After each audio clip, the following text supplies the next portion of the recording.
The history of the Kiowa people, who refer to themselves as the ʻkaɪ.əwə or Gáuigú, translated as the principal people, is an intricate tapestry of migration, spiritual profundity, and military prowess. This report provides an exhaustive examination of the Kiowa trajectory, beginning with their mythological emergence from a hollow log and tracing their evolution into the preeminent equestrian power of the southern Great Plains. By synthesizing archaeological evidence, linguistic data, and oral traditions, this analysis explores the mechanisms through which the Kiowa maintained a distinct national identity despite centuries of displacement and systemic colonial pressure. The Kiowa identity is fundamentally rooted in a unique creation narrative that defines their spatial and demographic reality. According to oral traditions preserved by elders and notably articulated by ʻkaɪ.əwə, the Kiowa entered the world through a hollow log. This emergence was not a singular event, but a process. A supernatural creator, often identified as Sane, struck the log with a stick, bringing the people forth one by one into the light of the sun. The narrative reaches a critical juncture when a pregnant woman became stuck in the log, effectively blocking any further passage for those remaining on the other side.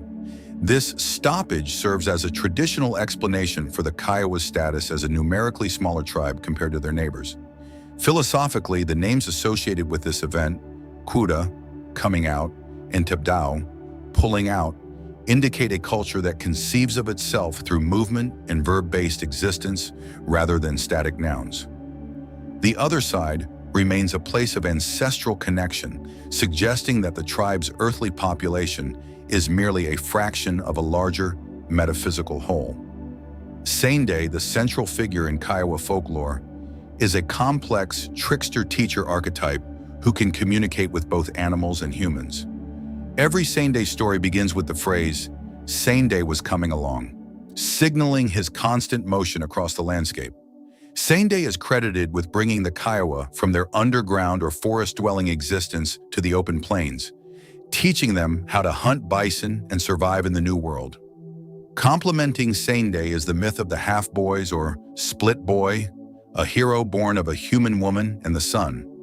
After various adventures involving Grandmother Spider, one of the boys transformed himself into 10 portions of medicine, which became the ta'ali or 10 grandmother bundles that remain central to Kiowa spiritual protection. These myths are not merely stories, they are the foundational laws of Kiowa social behavior and religious obligation.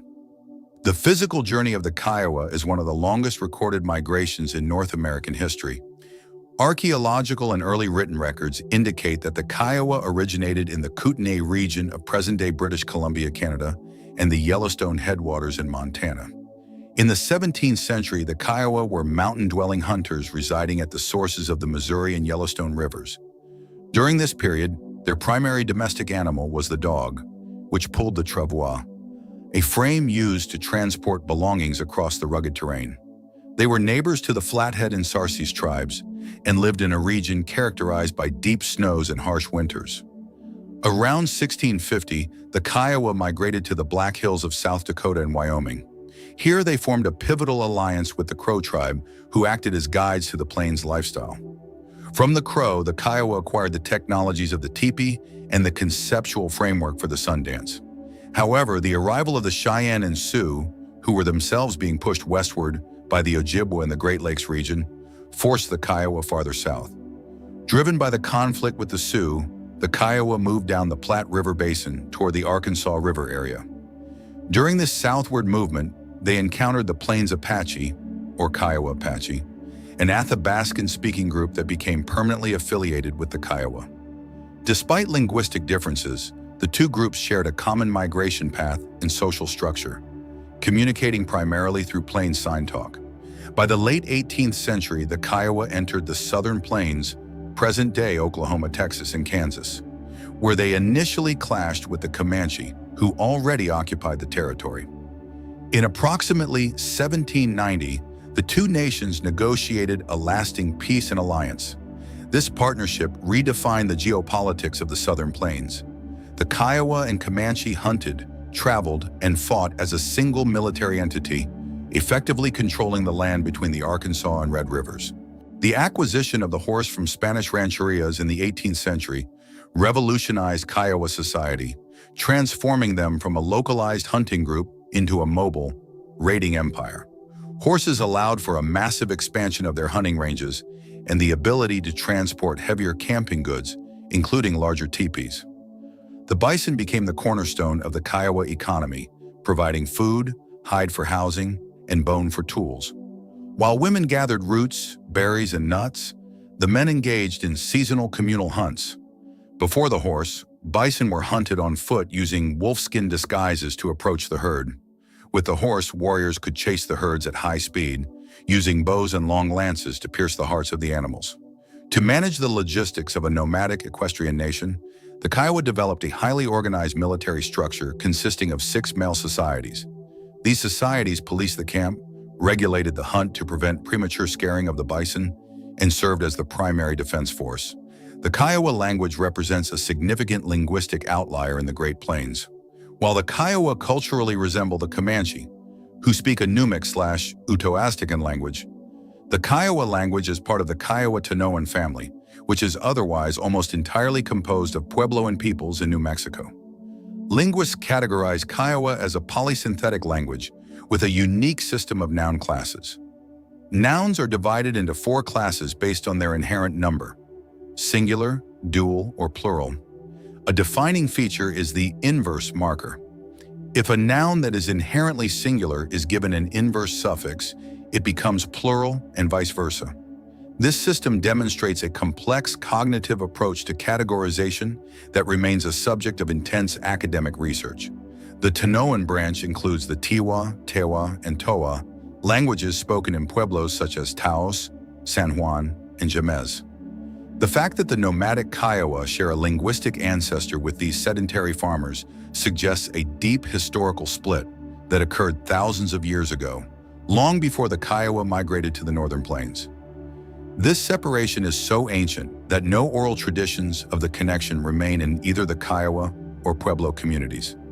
The study of these languages is complicated by cultural ideologies of secrecy within many Tanoan communities, where linguistic information is treated as a sacred communal property. Kiowa society was characterized by a sophisticated class system that rewarded military merit while maintaining a core of hereditary prestige. Unlike many egalitarian tribes, the Kiowa recognized 4 distinct social levels. Ond, the first rank, consisting of approximately 10% of the tribe. This included prominent war chiefs, priests who held the 10 grandmother bundles, and individuals of great wealth who also possessed high character. Odagupa, the second rank, comprising minor leaders, medicine men, and skilled artisans who were respected but did not have the full prestige of the Ond. Khan, the common people, making up nearly half the tribe. While they were free and participated in all tribal activities, they lacked the wealth, horses, and war honors of the higher classes. Dapam, the lowest rank, consisting of those who were seen as misfits, socially irresponsible, or lacking in spiritual discipline. The Kiowa utilized a bilateral descent system where both maternal and paternal lineages were significant. Family groups called kindreds were led by the eldest brother. Grandparents played a critical role as teachers and storytellers, ensuring the transmission of history and religion to the younger generation.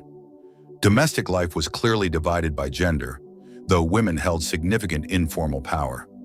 Women were responsible for approximately 80 to 90% of the camp's physical labor, including the construction and dismantling of teepees, a task they could often complete in under 30 minutes when the tribe needed to move. Women also gained prestige through their skill in the arts, quilling and beadwork, and through the achievements of their male relatives. The Kiowa universe was permeated by Dudabu, a supernatural force that could be harnessed through visions and rituals. The annual sun dance was the most sacred event in the Kiowa calendar, held in midsummer when the bison were fat and the tribe gathered as a whole. The ceremony centered around the taimi, a small stone figure representing a human being, which was hung in a special lodge. The sun dance was a time of tribal renewal, and the Kiowa version was distinct for forbidding the self-mutilation common in other plains versions. Participants fasted and danced for up to 8 days, gazing at the taime or the sun to seek spiritual strength. The ceremony was also a diplomatic event where alliances were reaffirmed and social ranks adjusted based on recent exploits. While the taime was tribal in nature, the 10 grandmother bundles were held by 10 specific priests. These bundles were considered the physical embodiment of the tribe's spiritual protection. Even after the sun dance was banned by the US government in 1890, the keepers of the 10 grandmothers continued their duties in secret, ensuring the survival of the Kiowa spirit. The mid-19th century was a period of intense pressure as the Kiowa attempted to defend their homeland from the encroachment of the United States. In October 1867, a federal commission met with the Kiowa, Comanche, and Plains Apache at Medicine Lodge Creek in Kansas. The commission sought to confine the tribes to a 3 million-acre reservation in Oklahoma to make way for the railroad and white settlement.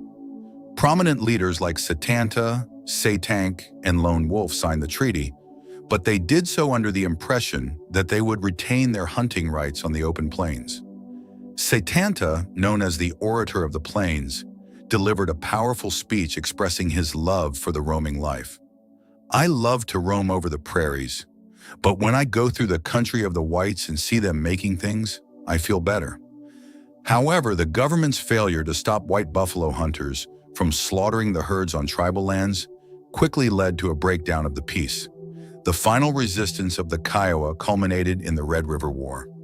Warriors like Satanta and Big Tree engaged in raids across Texas and Oklahoma, including the Warren Wagon Train Raid, 1871, which resulted in the first civilian trial of Native leaders in U.S. history. The war ended in the winter of 1874-75 after Colonel Ranald Mackenzie destroyed a combined Kiowa, Comanche, and Cheyenne village in Palo Duro Canyon. The loss of over 1,000 horses, shot by the Army to prevent their recapture, broke the military back of the Kiowa. The trajectory of the Kiowa from the headwaters of the Yellowstone to the modern offices of Anadarko is a testament to the endurance of the principal people. Their history is marked by a unique ability to adapt technological innovations, such as the horse, the ledger book, and the modern legal system, to serve their own cultural ends. Despite the catastrophic loss of land and the forced suppression of their religion, the Kiowa have maintained the dwdwe, the spiritual power that defines their relationship to the universe. Through the continued practice of the gourd dance, the preservation of the 10 grandmothers, and the pursuit of 21st century sovereignty, the Kiowa ensure that they remain, as their name suggests, a people who are always coming out into a new world.